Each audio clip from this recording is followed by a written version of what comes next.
Obadiya. Okwolesebwa kwa Obadiya. Bw'ati bw'ayogera Mukama Katonda ku Edomu nti, tuwulidde ebigambo ebiva eri Mukama n'omubaka atumiddwa eri amawanga nti, muyimuke, tuyimuke ku nsi ye tulwane naye. Laba, nkufudde omuto mu mawanga, onyoomebwa nnyo ggwe.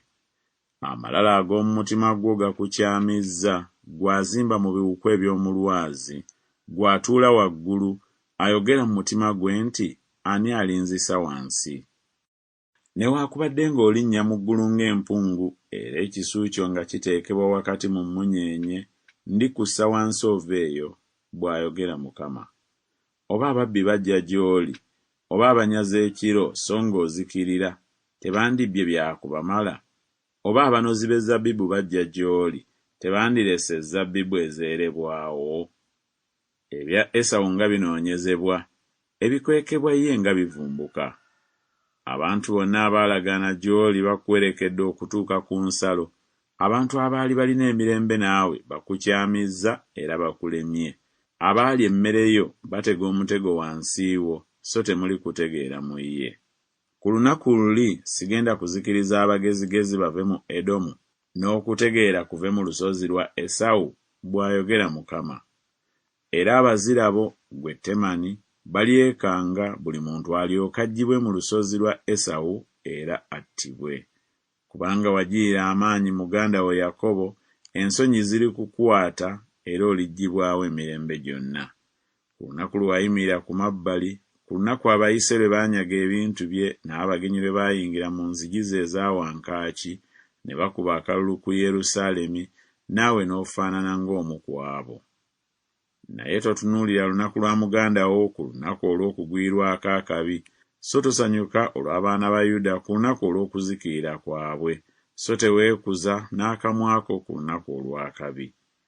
Toyingiranga mu luggi olwa wankaaki olw'abantu bange ku lunaku mwe balirabira ennaku, so naawe totunuuliranga kabi kaabwe ku lunaku mwe balirabira ennaku, so temukomanga ku bintu byabwe ku lunaku mwe balirabira ennaku. So toyimiriranga mu masaŋŋanziro okuzikiriza abantu be abawona, so towangayo bantu be abasigalawo ku lunaku olw'akabi. Kubanga olunaku lwa Mukama lusemberedde amawanga gonna, nga bwe wakola bwe kityo bwe kirikukolebwa ggwe, by'okola biridda ku mutwe gwo. Kuba nga bwe mwanyweranga ku lusozi lwange olutukuvu, bwe kityo amawanga gonna bwe ganaanywanga ennaku zonna. Weewaawo ganaanywanga, ganaamiranga, galibanga agatabangawo. Naye ku lusozi Sayuuni kulibaako abawona, era luliba lutukuvu, n'ennyumba ya Yakobo eriba n'ebintu byabwe. Era ennyumba ya Yakobo eriba muliro, n'ennyumba ya Yusufu eriba lulimi olw'omuliro, n'ennyumba ya Esawu nsambu. Nabo balyaka gye bali, balibazikiriza. So tewaliba muntu wa mu nnyumba ya Esawu alisigalawo, kubanga Mukama y'akyogedde. N'olusozi lwa Esawu lulifuuka lw'abo ab'obukiika obwa ddyo. Ensi ey'Abafirisuuti eriba y'abo ab'ensonyi, era bo balirya ennimiro ya Efulayimu n'ennimiro ey'e Samaliya, era Gireyaadi eriba ya Benyamini. N'abo ab'eggye lino ery'abaana ba Isirayiri abafugibwa obuddu abali mu Bakanani baliba n'ensi okutuuka ku Zalefaasi.